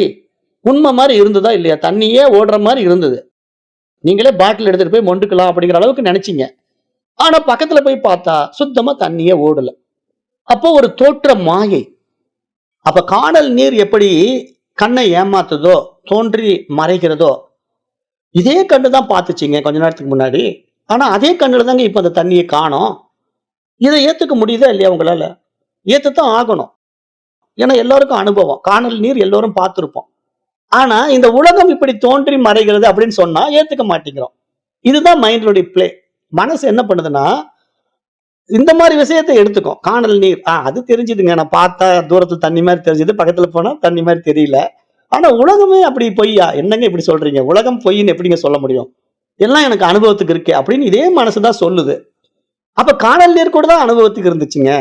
காணல் நீர் கூட தான் உங்க கண்ணுக்கு தெரிஞ்சது, அனுபவத்துக்கே வந்தது. ஆனா ஏன் அதை பயன்படுத்த முடியல? அது மாதிரி இந்த உலகமும் உண்மையிலேயே உங்களுடைய அனுபவத்துல இல்ல. ஏன்னா இது மனதனுடைய பிளே. ஏன் இந்த மனதனுடைய பிளேன்னு நம்ம சொல்றோம் அப்படின்னா, இந்த மனசு உங்களை எப்படி ஏமாத்துது? காணல் நீரை காட்டி உங்களை எப்படி ஏமாத்துது? அந்த காணல் நீரை காட்டி மனசு மட்டுமா உங்களை ஏமாத்துது? கண்ணு கூட ஏமாத்துதுங்க. நல்லா கவனிச்சு பாருங்களேன். கண்ணு கூட உங்களை ஏமாத்துது. கண்ணை நம்பாதே உன்னை ஏமாற்றும் நீ காணும் தோற்றம். எம்ஜிஆர் பாடல். அப்போ கண்ணை நம்பாம இருக்கணும். ஏன்னா அது உண்மையா இருக்கிற மாதிரி காட்டி கொடுக்குது. ஆனா அது சத்தியமான விசாரித்து பார்த்தா இல்லவே இல்லை. அப்படி ஒரு தண்ணி ஓடவே இல்லை. அது மாதிரி இந்த உலகமும் இதே கண்ணுதான் பார்த்துக்கிட்டு இருக்கு. ஆனா உண்மையானா இல்லையே. ஏன் இல்லை? எப்ப இல்லாம போச்சு இந்த உலகம்? தூங்கும்போது இல்லாம போச்சு. அப்புறம் நம்ம மரணம் அடைஞ்ச பிறகு இல்லாம போயிடுது. தாத்தா பாட்டிகள்லாம் இல்லை. அப்போ எப்ப இருக்குது? இந்த புலன்களும் இந்த மனசும் இந்த உடம்பும் இருக்கிற வரைக்கும் இருக்கும். இந்த உடம்பும் மனசும் புலன்களும் இழந்துட்டா இந்த உலகம் இல்லாம போயிடும். அப்ப வந்து போற இந்த உடம்பு மனசு உண்மையா? இந்த உடம்பு மனசு வந்து போறதுனால வந்து போற உலகம் உண்மையா? இதை நீங்க தான் விசாரணை பண்ணி பார்க்கணும். வேற யாரு விசாரிச்சு பார்ப்பாங்க? ஒரு கல்லு மண்ணு விசாரணை பண்ணி பார்க்குமா? இல்ல ஒரு ஆடு மாடு விசாரணை பண்ணி பார்க்குமா? அதுங்களுக்கெல்லாம் அந்த அறிவு கிடையாது. அதுக்கு விசாரணை பண்ண முடியாது. ஆனா மனிதனா வந்திருக்கிற நாம மட்டும்தான் நம்முடைய பகுத்தறிவு பரிமாணத்தை பயன்படுத்தி எது நல்லது எது கெட்டதுன்னு அப்படி விவேகத்தினால விசாரணை பண்ணி பார்த்தா, ஓ இங்க ஏதோ ஒரு ரகசியம் இருக்குடாப்பா, ஏதோ ஒண்ணு வெத்த காட்டிக்கிட்டு இருக்க மைண்டு, எப்படி எல்லாம் நம்மளை ஏமாத்துது, அப்படியே இருக்கிற மாதிரி காட்டுது, அப்புறம் அப்படியே இல்லாம பண்ணிடுது. காணல் நீர் இருக்கிற மாதிரி காட்டுது, இல்லாம பண்ணிடுது. ஆனா இதே கண்ணுதான் அதை பார்த்துச்சு, இப்ப இதே கண்ணுதான் அது இல்லைங்கிறதையும் ஏத்துக்குது. அப்ப இதே மனசுதான் அது அப்ப தண்ணின்னு நினைச்சது, இப்ப இதே மனசுதான் அது தண்ணி இல்லைங்கிறத ஒத்துக்குது. அப்ப இதே மனசுதான் இந்த உலகம்னு பாக்குது. விசாரித்து பார்த்தால் இந்த உலகம் இல்லை என்பதையும் ஒப்புக்கொள்ளும். ஒத்துக்குதான் வேணும். அப்ப அததான் எங்க ஞானிகள் சொல்றாங்க. இந்த உலகம் மிகவும் அல்பமானது. அல்பமேவ ஜகத் சர்வம் மித்யை வாசித் சதா புத்தைஹி. விசாரித்து பார்த்தால் இங்க இருப்பது போல தோன்றுகிறது, ஆனால் கனவில் காணும் உலகம் போல உண்மை போன்று தெரிகிறது. ஸ்வப்னப்தாதி லோகஸ்ய பிரத்யட்சம் நைவ வித்தியதே. இந்த அடுத்த லைன்ல சொல்றாரு. அதாவது இந்த கனவு காணும் போது எப்படி அந்த கனவு கண்டுகிட்டு இருக்கிற வரைக்கும் உங்களுக்கு அந்த கனவுல காண்ற காட்சி எல்லாம் உண்மை மாதிரியே இருக்கு. அந்த கனவு கலைகிற வரைக்கும் உண்மை. ஆனா கனவு கலைஞ்சு நீங்க விழிச்சுக்கிட்ட பிறகு பார்த்த உடனே அத்தனையும் போய். அப்ப அது மாதிரி கனவு காணும் உலகம் போல இந்த உலகமும் நனவு உலகமும் உண்மை போன்று தெரிகிறது. ஆனால் விசாரித்து பார்த்த விவேகிக்கு இது உண்மை அல்ல என்பது புரியும். அப்படிங்கிற ஒரு ஆழமான உண்மை இங்க சொல்றாங்க இல்லையா? அப்ப நாம் இதை விசாரித்து பார்க்கணும். அப்படி விசாரித்து பார்க்கிறவன் தான் விவேகி. இதை விசாரிக்கவே எனக்கு தெரியலைங்க, அது தெரிஞ்சா என்ன தெரியாட்டி எனக்கு என்னங்க, நான் என் வேலையை பார்க்கறேன் அப்படின்னு சொல்றான் ஒருத்தன் வச்சுக்கோங்களேன். அவன் எதுக்கு மனித பிறவிக்கு வரணும்னு நம்ம கேட்போம். ஏன்னா இந்த கல்லு மண்ணு ஆடு மாடு கோழி இதுக்கெல்லாம் எந்த அவசியமே தேவையில்லை. அது உலகம் தெரிஞ்சா என்ன தெரியாட்டி என்ன, அதனுடைய வாழ்க்கை என்ன? காலையில எழுந்திருக்கணும், உணவை தேடி அலையணும், அங்கிங்க சுத்தி சுத்தி வேட்டையாடி உணவை பிடிச்சிக்கணும், பசி ஆறின உடனே போய் படுத்துக்கணும், அப்புறம் கூட ஆண்ணையோ பெண்ணையோ கூடி குழந்தை குட்டி பெற்றுக்கணும், குடும்பம் நடத்தணும், அப்புறம் அது உடம்பை விட்டுட்டு போகணும். அப்ப இதுதானே மிருகம் வரைக்கும் வாழுதுங்க. அப்ப மனுஷனும் இதே மாதிரி இதே மாதிரி பணத்தை நோக்கி ஓடுறது, பொருளாதாரத்துக்காக அங்கிங்க ஏதாவது வித்தையை பண்றது, குரடு வித்தை குரலு வித்தை எல்லாம் பண்ணுவாங்க இல்லையா, அது மாதிரிலாம் பண்ணி பணத்தை ஈட்டுறது, அதுக்கு பல பொய் சொல்றது, மக்களை ஏமாத்துறது, அப்புறம் அதுல வாழ்ற வாழ்க்கையை ஆடம்பரமா மாத்திக்கிறது எல்லாம் பண்ணி அப்படி இப்படின்னு வாழ்ந்து அவனும் அந்த மிருகம் மாதிரியே சுக துக்கங்களை அடையிறது, குழந்தை குட்டி பெத்துக்கிறது, செத்து போறது. அப்ப என்ன வித்தியாசம்? ஒன்று வித்தியாசம் இல்லை. ஆனா இங்க அப்படி சாஸ்திரம் சொல்ல வரல. மனித அறிவுக்குள்ள வந்தோம்னா என்ன வித்தியாசம்? பகுத்தறிவு தான் வித்தியாசம். அப்ப நம்ம பகுத்து பிரித்து பார்க்கணும், எது நித்தியமா இங்க உண்மையிலேயே இருக்கு, இங்க தோன்றி மறைவது எது. அப்ப ஏன் எங்க அப்பா அம்மா இருந்தாங்க இன்னைக்கு இல்ல, என் தாத்தா பாட்டி இருந்தாங்க இன்னைக்கு இல்ல அப்படின்னு ஒவ்வொருத்தரும் விசாரணை பண்ணி பார்க்கணும். அப்ப இங்க கண்ணெதிரிலேயே ஒருத்தர் போறாங்களே, நம்ம கண்ணெதிரிலேயே ஒருத்தர் இருக்கிறாங்க, காணாம போயிடுறாங்க. அப்ப நம்ம கண்ணெதிரிலேயே நேற்று இருந்த பொருள் இன்னைக்கு இல்ல, இன்னைக்கு இருக்கிற பொருள் நாளைக்கு இல்லாம போகுது. அப்ப இந்த மாற்றங்கள் ஏன்? அப்ப இதுல உண்மையா எது இருக்கு எது இல்ல, அப்ப எது நித்தியம் எது அனித்தியம் அப்படிங்கிற ஒரு விசாரணைய விவேகி மட்டும்தான் பண்ணுவான். அந்த விவேகம் இருக்கிறவன் தான் மனிதனாக பார்க்கப்படுகிறான். அப்படிப்பட்ட மனிதன் அதை விவேகத்தினால விழித்து கொண்டான்னா அவனுக்கு தெரியும் இந்த உலகம் என்பது கனவு போல தோன்றி மறைகின்றது. அது மனதில் ஏற்றி வைக்கப்பட்ட எண்ணங்களால் எழுந்திருக்கிறது. மற்றபடி நிஜத்தில் இப்படி ஒரு உண்மை உலகம் இல்லவே இல்லை. இது ஏத்துக்க முடியுமான்னா, இதை ஏத்துக்கிட்டாதான் நீங்க மனித பிறவியினுடைய பரிமாணத்துக்குள்ள வந்ததுக்கு அடையாளம்.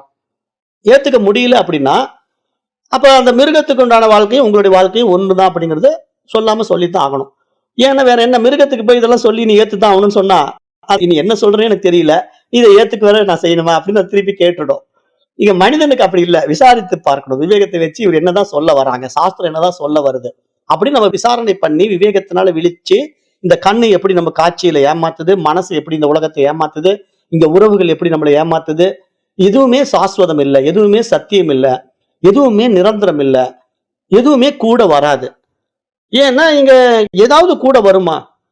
நான் நாளைக்கு சாக போறேன், அதனால இத்தனை நாள் என்னோட மனைவியா வாழ்ந்தேன், சரி வா நானும் நீ ஒட்டுக்கா சேர்ந்து சாகலாம் அப்படின்னு கூட கூட்டு போக முடியுமா?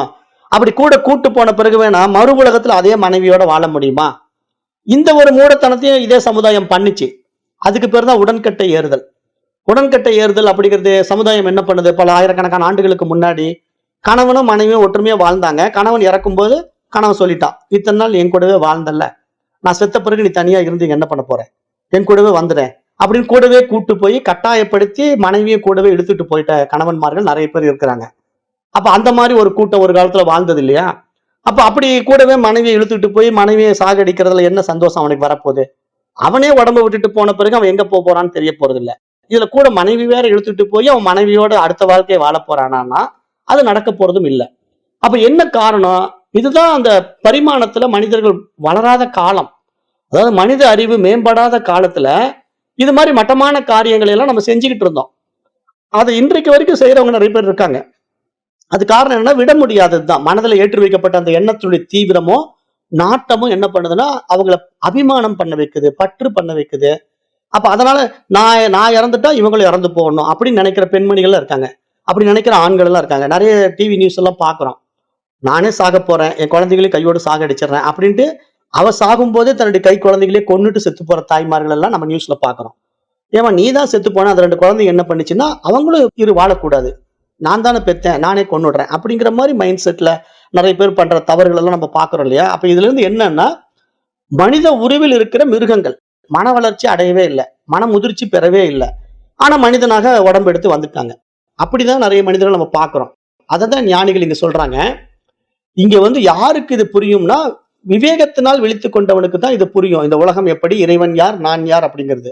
அப்ப இந்த உலகம் உண்மையில் அல்பமானது, இதில் தோன்றி மறையக்கூடியதனால இதை மித்யா, மாயை என்று சொல்கிறோம். மித்யா என்றால் வெறும் தோற்றம் மாத்திரமே, காணல் நீர் போன்றது. ஆனால் அது எப்படி கனவில் காணும் உலகம் போல உண்மை போன்று தெரிகிறது. ஆனால் கனவு கலைந்தவுடன் அது பொய்யாகி விடுகிறது. அதுபோல இங்கு வாழுகின்ற வரைக்கும் இது உண்மை போல தெரிகிறது. விசாரித்து பார்த்த விவேகிக்கு இது பொய் என்று தெரிகிறது. அப்படி விசாரித்து பார்த்த விவேகி தான் இந்த உலகத்தை பொய்யாக பார்க்கிறான், மாயை என்று பார்க்கிறான், மித்யா என்று பார்க்கிறான், இதில் அடைவதற்கு ஒன்றும் இல்லை என்று புரிந்து கொள்கிறான். அவனுக்கு இந்த உலகத்தினால் சுக தூக்கங்கள் கிடையாது. அதை இந்த ருபுகீதையினுடைய இந்த மந்திரம், இந்த செயல் சொல்லுது. அடுத்தது சொல்றாரு, ஸ்வப்னோதிதோ யதா சந்துர்னா ஜானாதி ஸ்வப்னவம் ததோ த்ரிதோ மகாமாயேன்ன ஜானாதி கதாச்சனா. இந்த பாடல் என்ன சொல்லுதுன்னா, ஸ்வப்னோதிதோ யதா ஜந்துர்ன ஜானாதி ஸ்வப்னவம். ஒருவன் கனவிலிருந்து விழித்து எழுந்த பிறகு கனவின் நிஜ சக்தியை அறிந்து கொண்டது போல, கனவிலிருந்து விழித்து எழுந்த பிறகு அந்த கணவனுடைய சக்தி அவன் வந்து எப்ப தெரிஞ்சுக்கிறான், விழிப்பு நிலைக்கு வந்த பிறகு தெரிஞ்சுக்கிறான். ஓ, அப்ப கனவு எவ்வளவு பவர்ஃபுல்லா இருக்கு, உண்மையான உலகம் மாதிரியே இருந்தது. அங்க அப்படியே நாய் துரத்தும் போது நான் பதறிக்கிட்டு ஓடி வந்தனே, உண்மையான நாய், உண்மையான சம்பவம், நான் பயந்துகிட்டு ஓடுறேன், அவ்வளவும் அந்த கனவு காணுகின்ற வரைக்கும் உண்மை. அப்ப கனவிலிருந்து விழித்து எழுந்த பிறகு கனவின் நிஜ சக்தியை அறிந்து கொண்டது போல மகா மாயையை தாண்டி உயர்ந்த மனிதன். அடுத்த லைன் சொல்றார், ததோத்ரிதோ மகா மாயேன்ன ஜானாத்தி கதாச்சனா. மகா மாயையை தாண்டி உயர்ந்த மனிதன், உயர்ந்த உத்தமன் பலவித தோற்றங்களை கண்டு கலக்கம் அடைய மாட்டான். அப்ப இங்க விவேகத்தினால விழித்து கொண்டவனுக்கு எப்படி கனவுலிருந்து விழித்த பிறகு அந்த கனவு உலகம் பொய் என்பது அவனுக்கு தெளிவாக தெரிகிறதோ, அது மாதிரி விழிப்பு நிலையிலேயே தன்னை விழித்து கொண்டவனுக்கு இந்த உலகம் என்பது பொய் என்று தெரிந்து கொண்ட பிறகு இதில் கலக்கம் அடைய மாட்டான். அப்ப ஞானிகள் அதனாலதான் கலக்கம் அடைவதில்லை. ஞானிகளை பொறுத்த வரைக்கும் எப்படின்னா, இந்த உலகம் வந்து ஒரு திரைப்படம் மாதிரி பார்ப்பாங்க. இது ஒரு மாயம், தோன்றி மறைகிறது, மித்தியா, இது ஒரு தோற்றம் மாத்திரமே அப்படின்னு புரிஞ்சுக்கிட்டதுனால இதுக்கு போய் சுக தூக்கங்கள்ல சிக்க மாட்டாங்க. அதை ரொம்ப சீரியஸ் ஆக்கிக்க மாட்டாங்க. ஐயோ இது இந்த சம்பவம் பண்ணியே ஆகணும், இது பண்ணவே முடியல அப்படிங்கிற அந்த கவலை எல்லாம் அவங்களுக்கு கிடையாது. ஏன்னா அவங்களுக்கு மைண்ட் அப்டேட் ஆயிடுச்சு. அதாவது இந்த மாதிரி விவேகத்துல வந்து அவங்க விழித்து கொண்ட பரிமாணம் அவரை வந்து நம்ம எப்படி பார்க்கிறோம்னா 7ஆம் அறிவு பரிமாணமா பார்க்கிறோம். அதாவது மனிதனுடைய அறிவு பரிமாணம் வந்து படிப்படியா உயர்ந்து வரணும். இப்ப நாமளே வந்து 6ஆம் அறிவு பரிமாணம் வரைக்கும் நம்மளை யாருன்னு தெரிஞ்சுக்க முடியல, உலகம் எப்படிப்பட்டதுன்னு தெரியாது, இறைவன் யார், நான் யார் அப்படின்னு புரியாது. ஏன்னா அதெல்லாம் மிருகம் வரைக்கும் 5 அறிவு பரிமாணத்துக்குள்ள நம்ம பயணம் பண்றோம். 5 அறிவுங்கிறது என்ன, புலன்கள் மட்டும் இல்ல, மனம் வந்து பகுத்தறிவு தன்மையை அடையாததுனால நம்ம 5 அறிவை மட்டும் அங்க கால்குலேட் பண்றோம். ஆனா மனிதன் என்ற நிலைக்கு வந்த பிறகு மிருகங்களுக்கு இருப்பது போலவே நமக்கு 5 புலன்கள் இருந்தாலும் 6ஆம் அறிவாகிய மனசுக்கு வந்து பகுத்தறிவும் தன்மை இருக்கு. ஏன்னா அந்த மனது வந்து நித்திய அனித்திய வஸ்து விவேகத்தை விசாரித்து தெரிந்து கொள்கிறது. புத்திசாலித்தனம் என்பது மிருகத்துக்கும் உண்டு, நமக்கும் உண்டு. நீங்க வந்து மிருகத்துக்கு என்னங்க புத்தி இல்லையான்னு கேட்டா புத்தி இருக்கு. மனிதனுக்கு புத்தி இல்லையா? புத்தி இருக்கு. அப்ப எந்த இடத்துல மனிதன் மேம்படுறான் அப்படின்னா, இப்ப மிருகத்துக்கு நீங்க இந்த மாதிரி கருத்துக்களை பாடங்களை சொன்னா புரியாது. ஆனா மனிதனுக்கு இந்த மாதிரி கருத்துக்களை பாடங்கள் சொன்னா புரியும். அப்ப இங்க மனித பரிமாணம் அப்படிங்கிறது எந்த இடத்துல மாறுபடுது அப்படின்னா, கல்வியினால் மனிதன் மாறுபடுகிறான். கற்றுக்கொள்கின்ற கல்வியினால அந்த உண்மை தன்மையை உணர முடியும் மனிதனால மட்டும்தான். மற்ற ஜீவராசிகளால அந்த கல்வி கொடுத்தாலும் கேட்டு புரிஞ்சுக்க முடியாது. அதனால ஒரு மிருகத்துக்கு போய் பாடம் எடுக்க முடியாது. ஆனா மனிதனுக்கு நம்ம பாடம் எடுக்கும்போது இந்த மாதிரி உயரிய விஷயங்களை உள்ள கொடுக்கும்போது அவன் தனக்குள்ள சுய அறிவை விசாரணை பண்ணி பார்ப்பான். சாஸ்திரம் சொல்றது எந்த அளவுக்கு உண்மை, இது எப்படி பிராக்டிக்கலா நம்மளுக்கு அப்ளை ஆகுது. சொன்ன மாதிரி நான் தூங்கும் போது நான் என்னை விட்டுட்டேன், அப்ப நான் மரணத்திலையும் இந்த உலகத்தை விட்டுட போறேன், அப்ப மரணத்துக்கு பிறகு நான் எங்க போறேன், அப்ப வாழும்போது நான் என்ன வாழ்க்கை வாழ்றேன், அப்போ வாழ்வதற்கு முன்னாடி இந்த பிறப்புக்கு முன்னாடி நான் எங்க இருந்தேன் அப்படின்னு ஏராளமான கேள்விகளை யார் எழுப்ப முடியும்? ஒரு நாயோ ஒரு மாடோ எழுப்பாது. ஒரு மனிதன் தான் இதெல்லாம் எழுப்ப முடியும். ஏன் அப்படின்னா அந்த பகுத்தறிவு பரிமாணத்துல புத்தி சக்தியில உயர்ந்து வந்த மனிதனிடத்துல இந்த கேள்விகள் எழுந்திருக்கும் போதுதான் இதற்கு விடை தேட வேண்டிய அவசியம் அவனுக்கு ஏற்படுது. அப்ப அந்த விடை தேடுவதற்கு அவன் முயற்சி எடுக்கும் போதுதான் அவனுக்கு இது போன்ற அத்தியாத்ம ஞான கல்வி தேவைப்படுது. அப்ப இந்த கல்வி அவனுக்கு கொடுக்கப்படும் போது மட்டும்தான் அவன் கல்வியை உள்வாங்கி அந்த கல்வி அறிவினால இந்த ஞானத்தினால தன்னை உண்மை தன்மையை உணர்கிறான். மற்ற ஜீவராசிகளுக்கு இந்த வாய்ப்பு கொடுக்கப்படவே இல்லை. அப்படிங்கிறதுனாலதான் அரிதறிது மானிடராய் பிறத்தல் அரிது அப்படின்னு மகான்கள் சுட்டி காட்டுறதையும் நம்ம இங்க பாக்குறோம். அப்ப கனவிலிருந்து விழித்து எழுந்த பிறகு எப்படி கனவு காட்சிகள் நிஜ சக்தியினுடைய நம்ம உணர்ந்து கொள்கிறோமோ, கனவு நிலையிலிருந்து விழித்த பிறகு இங்க நீங்க வாழும் போதே இந்த நனவு நிலையிலேயே நீங்க விவேகத்தை அடைந்த ஞானி ஆயிட்டீங்கன்னா, உயர்ந்த உத்தமனா மாறிட்டீங்கன்னா, அதாவது மனித நிலையிலிருந்து தெய்வீகத்தன்மையை அடைந்து விட்டீங்கன்னா, உங்களுக்கு இந்த உலகம் என்பது என் மீது ஏற்றி வைக்கின்ற ஒரு படம் அப்படின்னு புரிஞ்சிடும். அப்ப அதனால நீங்க இதுல கலக்கம் அடைய மாட்டீங்க.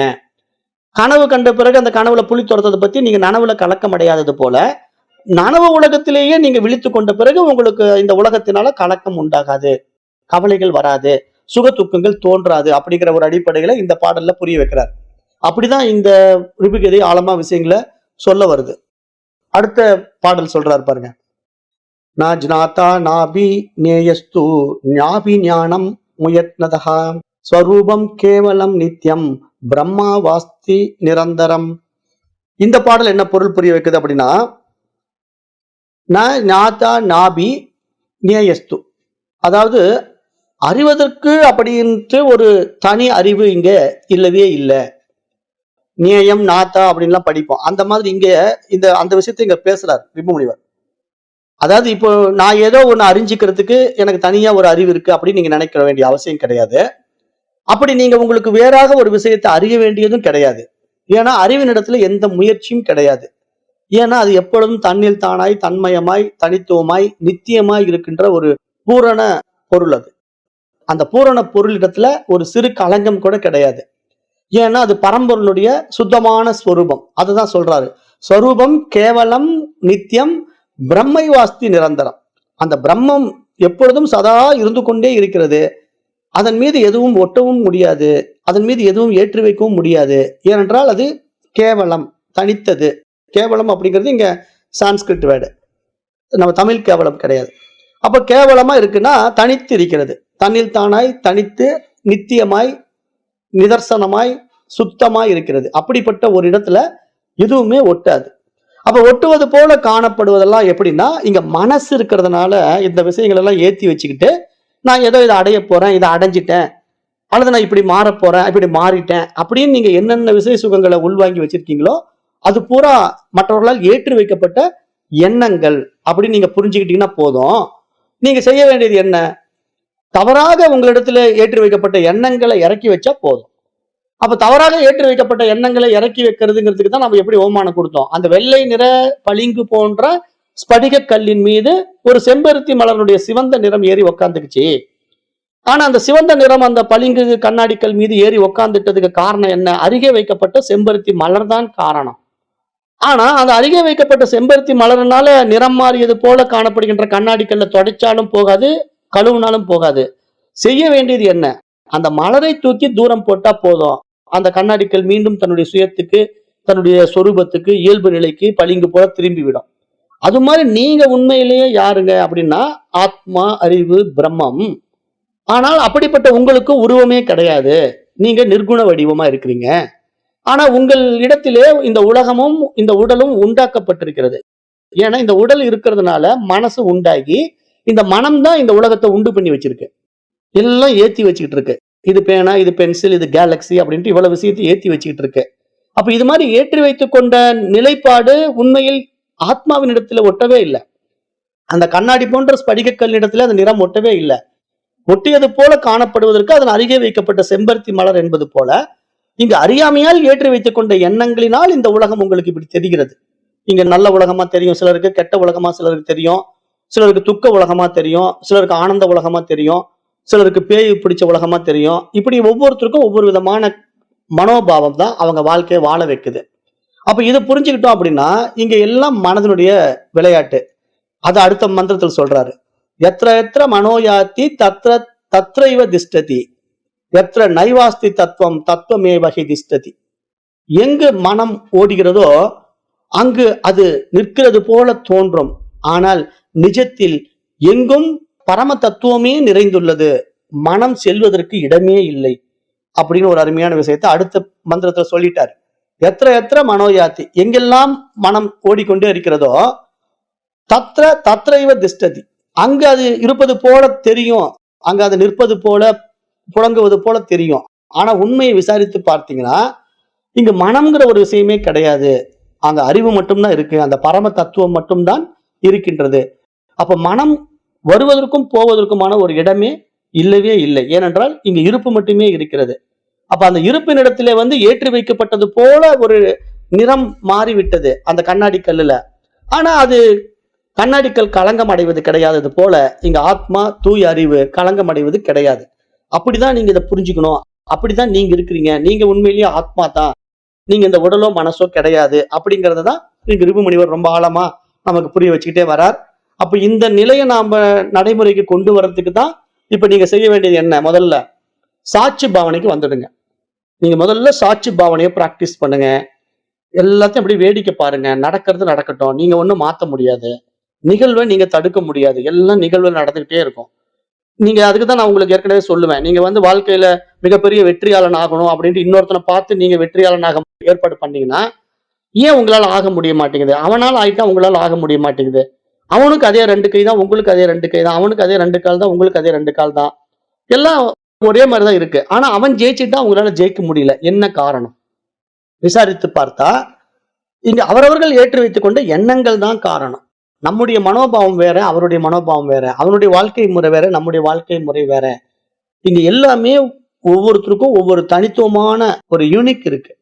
அதாவது இங்க என்ன மாதிரி நீங்க இருக்க முடியாது, உங்களை மாதிரி நான் இருக்க முடியாது. அது மாதிரி இந்த உலகத்துல படைக்கப்பட்ட ஒவ்வொன்றும் வேறு வேறு தனித்துவ விஷயங்கள்ல தனித்தனிய விவகாரங்கள்ல இருந்துகிட்டே இருக்கும். ஆனா நம்ம அதை பார்த்து நாம அப்படி மாறணும் அப்படின்னு நினைச்சா அப்படி மாறிட முடியாது. நம்முடைய படத்துல அந்த சீன் இருந்தா தான் மாற முடியும். அதான் நான் ஏற்கனவே சொன்னேன், நீங்க பணக்காரன் ஆகணும்னு ஒரு சீன் இருந்தா தான் நீங்க பணக்காரன் ஆக முடியும்.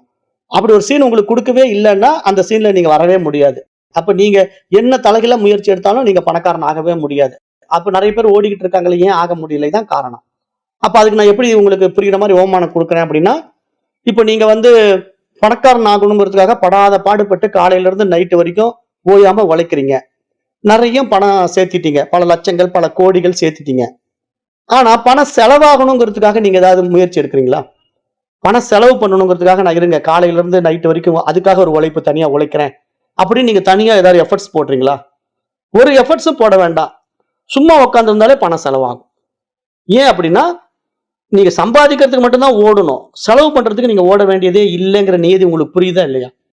அதுக்கு தான் நான் உதாரணம்லாம் எப்படி சொல்லுவேன், ஒருத்தன் பயங்கர கஷ்டப்பட்டு 10 வருஷமா பணம் சேர்த்திருப்பான். ஒரு நாள் பைக்ல போய் விழுந்து அடிபட்ட உடனே அவனுக்கு ஹாஸ்பிட்டல் செலவு, எலும்பு முறிவுக்கே 10 லட்சம் செலவாகும். அப்ப அவன் ஹாஸ்பிட்டல்ல போய் அட்மிட் ஆகி எலும்பு முறிஞ்சு போச்சுன்ட்டு ஒரு ட்ரீட்மெண்ட்டுக்கு போய் 10 லட்சம் ரூபாய் செலவு பண்றான் ஒரே நாள்ல, அந்த ஆக்சிடென்ட் ஆன அன்னைக்கு. ஆனா அந்த ஒரு நாள்ல அவன் செலவு பண்ண அந்த 10 லட்சத்தை அவன் 10 வருஷமா பாடுபட்டு சேர்த்திருக்கிறான். அந்த 10 லட்சத்தை 10 வருஷமா பாடுபட்டு சேர்த்திருக்கிறான். நல்லா புரிஞ்சுக்குங்க. அப்ப 10 வருஷம் பாடுபட்டு 10 லட்சம் ரூபாய் சேர்த்துறவன் 10 நிமிஷத்துல ஒரு ஹாஸ்பிட்டல்ல செலவு செய்ய முடியும்னா இதுக்கு ஏதாவது அவன் முயற்சி எடுத்தானான்னு நான் கேட்கிறேன். நான் கேட்கிற கேள்வி உங்களுக்கு புரியலன்னு நினைக்கிறேன்.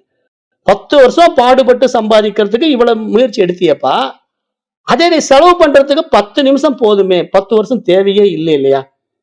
அப்ப இதை அப்படியே திருப்பி போடுங்க, ரிவர்ஸ்ல போடுங்க. நீங்க சும்மா இருந்தாலும் உங்களுக்கு வரணும்னா வரும், நீங்க பயங்கரமா சம்பாதிச்சு வச்சிருந்தாலும் போகணும்னா போயிடும். அப்ப இங்க எதுவுமே நீங்க எடுக்கிற முயற்சி கிடையாது, எல்லாமே நிகழ்வுல நடந்துகிட்டு இருக்கு, எடுக்கப்பட்ட படம் ஓடிக்கிட்டு இருக்கு. சும்மா பாருங்க, வேடிக்கை பாருங்க, எல்லாம் வரும் போகும், நடக்கிறது நடக்கும், நிகழ்வுல வந்துகிட்டே இருக்கும். சீன் எல்லாம் ஒண்ணும் மாத்த வேண்டியதே இல்லை, அப்படியே அந்த சீனை ஏத்துக்கிட்டு பயணம் பண்ணிட்டே இருக்க வேண்டியதுதான். உங்களுக்கு என்ன வரணும்னு நீதி இருக்கோ அந்த நீதியை நோக்கி தானாவே திருப்பிடும்.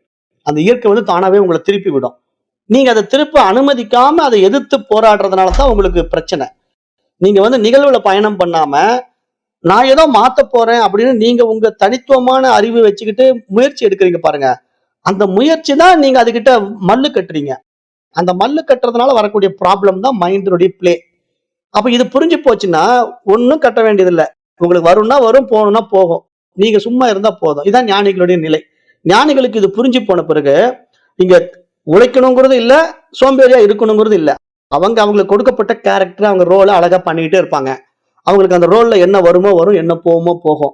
அதனால அவங்க பாதிக்கப்பட மாட்டாங்க. சுக துக்கம் அவங்களுக்கு கிடையாது, பாவ புண்ணியம் கிடையாது, பெருமையும் சிறுமையும் அவங்க இடத்துல கிடையாது. ஒருத்தன் புகழ்றாங்கிறதுக்காக மன மகிழ்ச்சி கொள்ள மாட்டாங்க, ஒருத்தன் இகழ்றாங்கிறதுக்காக துன்பம் அடைய மாட்டாங்க. ஏன்னா அவங்க சமமா இருப்பாங்க, எல்லாத்தையும் சமமா பார்ப்பாங்க. அப்படி எதிலும் சம்பந்தப்படாம இருப்பாங்க. அவங்க தான் சாட்சி. அப்ப அது மாதிரி முதல்ல நீங்க தயாராகுங்க. இது வந்து முதல் படி. அப்புறம் போக போக அங்க பார்ப்பவன் ஒருத்தர் கிடையாது, பார்வையும் கிடையாதுங்கிறது புரிய வரும். அது அடுத்த எக்ஸ்பீரியன்ஸ் உங்களுக்குள்ள தானா நிகழும். அப்புறம் அது என்ன ஆகும்னா சகஜ சமாதியா மாறிடும். சோ இப்படிதான் நீங்க அப்டேட் ஆகணும். அதுக்கு தான் ஆரம்பத்துல நான் அந்த சாட்சி பாவனையை நடைமுறைப்படுத்தணும். அதனுடைய அனுபவங்கள் எப்படி இருக்கும், அதனுடைய நிலைப்பாடுகள் 4 நிலைகள் எப்படி இருக்குங்கிறத புரிய வச்சேன். அதை நடைமுறைப்படுத்தி பாருங்க. அடுத்த வகுப்புல இந்த ரிபுகதையை இன்னும் கொஞ்சம் விரிவாக பார்க்கலாம். இப்ப நேரம் கருதி நான் வகுப்பை நிறைவு செய்கிறேன். நன்றி. ஓம் தத் சத்.